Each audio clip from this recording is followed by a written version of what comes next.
পারবে। ছোট ছোট খাবারের দোকান থেকে শুরু করে অনেক ধরনের বিপণী কেন্দ্র গড়ে উঠবে, মাঝারি শিল্প গড়ে উঠবে, ক্ষুদ্র শিল্প গড়ে উঠবে ইনশাল্লাহ। এই মিরপুর নিয়ে আরো অনেক প্ল্যান আছে। পাশাপাশি আপনাদের এখানে যে কমপ্লেক্স, যে মেডিকেল কলেজ বারবার বলা হচ্ছে 1996 সালের পর থেকে এটা নিষ্ক্রিয় হয়ে আছে, এই কমপ্লেক্সের মেডিকেল কলেজ সেটা যে নামেই হোক, এটা পুনরায় চালু করবো ইনশাল্লাহ আমরা, যাতে করে কম খরচে নিম্ন আয়ের সাধারণ মানুষ যাতে এখানে চিকিৎসা সেবা পেতে পারে। এর পাশাপাশি মাদক একটা মারাত্মক ব্যাধি আমাদের এই সমাজে।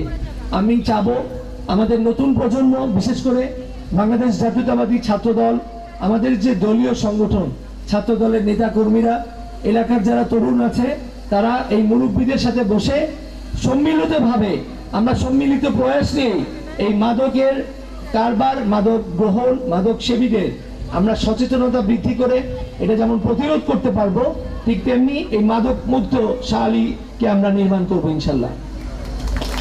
আদর্শ মিরপুর, তার মধ্যে শাহালি থানা যদি অপরাধ মুক্ত এবং মাদক মুক্ত হয়, চাঁদাবাজি বাদ দিয়ে লোকজন যেন নির্বিঘ্নে ব্যবসা বাণিজ্য এবং পরিবার নিয়ে বসবাস করতে পারে। কারণ এখানে এত গাছের সমারোহ, আপনারা কিন্তু ঢাকার অন্যান্য অঞ্চলের চাইতে অনেক ভালো আছে, আপনারা অক্সিজেন পাচ্ছেন ভালো, ফ্রেশ। তাই এইখানে যাতে শরীর চর্চা করতে পারেন, আগামীতে সেই ব্যবস্থা আরো করছি।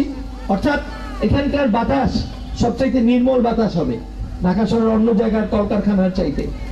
তাই আপনারা ভাগ্যবান, আপনাদের এখানে পবিত্র ভূমি যেমন আছে হযরত শাহালি, ঠিক তেমনি এত বড় একটা উদ্যান আছে।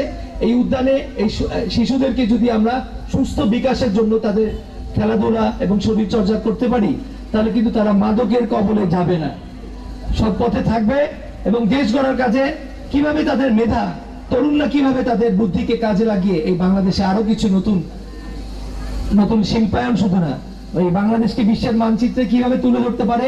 খেলাধুলা থেকে শুরু করে ক্রিকেট, ফুটবল অনেক করেছি আমরা, এখন আমরা নতুন নতুন সেক্টরে যাব এবং প্রতিভা অন্বেষণ করে এই মিরপুর থেকে যারা ভালো প্রতিভাবান তাদেরকে স্পোর্টস একাডেমি করার ইচ্ছা আছে আমার। এই মিরপুরে একটি ক্রীড়া একাডেমি থাকবে, সেখান থেকে যে ছাত্র বার হবে তারা আন্তর্জাতিক পর্যায়ের খেলোয়াড় হিসেবে তৈরি হবে ইনশাল্লাহ। আগামীতে প্রথম শর্ত, আগামী নির্বাচনে আপনারা অধিক হারে আপনাদের বাসার পরিবারের বন্ধু বান্ধব সবাইকে নিয়ে একসাথে ভোট দিতে যাবেন। যত সংখ্যক ভোট প্রয়োগ হবে ততই কিন্তু ধানের শীষ লাভবান হবে। আপনারা ধানের শীষকে সর্বোচ্চ ভোট দিয়ে জয়যুক্ত করেন।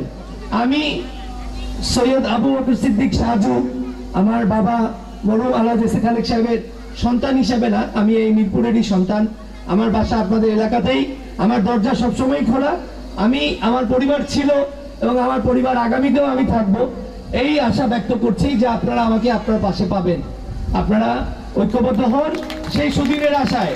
আপনাদের এই সমস্যা কোনো সমস্যা না, আমরা ইতিমধ্যেই নোট করে ফেলেছি। আমরা আগামী নির্বাচনের পূর্বেই ওয়াসা এবং সিটি কর্পোরেশনের প্রশাসকের সাথে কথা বলবো কিভাবে আপনাদের এই সমস্যা দূর করা যায় স্থায়ীভাবে। পাশাপাশি আলী আসগর সাহেব আছেন কামাল হাউজিং এর, ওনাদের সাথে আমি ইতিমধ্যেই কাজ করছি সরকারি দুইটি প্রতিষ্ঠানে। তাদের যে রাস্তা আছে, এই রাস্তা কিভাবে সরকারি রাস্তা হিসেবে ব্যবহার করা যায়, তা আমরা কিন্তু আপনাদের এলাকাবাসী আপনাদের জন্য কাজ করছে ইতিমধ্যে। শুধু দরকার একটি নির্বাচিত সরকার এবং ধানের শীষের প্রথম ভোট তরুণদের পক্ষে হোক, এই দাবিটা আপনারা ঘরে ঘরে পৌঁছে দিবেন। বিএনপি 31 দফায় যে নতুনত্ব নিয়ে আসছে, সেখানে এক ব্যক্তি দুইবারের বেশি প্রধানমন্ত্রী হবে না, নতুন নতুন নেতা পাবেন। তার মানে কি, নতুন নতুন উদ্ভাবনী শক্তি, ক্রিয়েটিভ আইডিয়া পাবেন, ধারণা পাবেন। অতএব নেতৃত্বের এই বিকাশের মাধ্যমে বাংলাদেশ কিন্তু একটি উন্নত দেশ হিসাবে পরিণত হবে। বাংলাদেশ হবে আধুনিক বাংলাদেশ, আর এই মিরপুর হবে রাজধানীর মধ্যে সবচাইতে আদর্শ মিরপুর। পরিশেষে আমি আপনাদের কাছে আহ্বান জানাচ্ছি, আমার এখানে যারা বাংলাদেশ জাতীয়তাবাদী দলের অনেক পরীক্ষিত নেতৃবৃন্দ এবং সহযোগী সংগঠন, যুবদল, ছাত্রদল, স্বেচ্ছাসেবক, মহিলা দল সহ যারা নেতৃবৃন্দ আছেন, এলাকাবাসী আপনারা আপনাদের যে কোনো সমস্যা তাদের জানাবেন। আপনাদের সমস্যা বা কষ্ট বা নির্যাতনও জানাবেন, সাহস করবেন। ওনারা আপনার পাশে আছে। বিএনপির প্রতিটি কর্মী জনাব তারেক রহমানের নির্দেশনা যে জনগণকে ঐক্যবদ্ধ রেখে আমরা আপনাদের পাশে থাকবো, আপনাদের সমস্যা আমরাই দূর করব, আর কেউ না। ঠিক আছে? আজকে এই কষ্ট করে আপনারা আমার এই কথা শোনার জন্য, এবং আমার দলের কি ইশতেহার আছে আমরা বাড়ি বাড়ি পৌঁছে দিব 31 দফা। আপনারা বুঝতে পারবেন, আগামী প্রজন্মকে বোঝাবেন যে ধানের শীষে থাকলেই কেবলমাত্র উন্নতি না, শুধু একটি আদর্শ রাষ্ট্র হিসাবে বাংলাদেশ সারা বিশ্বে কিন্তু সুনাম অর্জন করবে। পরিশেষে আপনাদের কাছে সেই আশা ব্যক্ত করছি, আমি আবারও আসবো আপনাদের এলাকায়, বারবার আসবো, আমাকে সবসময় পাবেন। আগামীর জন্য তৈরি হন, আগামী নির্বাচনে ধানের শীষে বিজয় লাভ করাবেন, এই আশা ব্যক্ত করে আমি আমার বক্তব্য শেষ করছি। খুদা হাফেজ, বাংলাদেশ জিন্দাবাদ।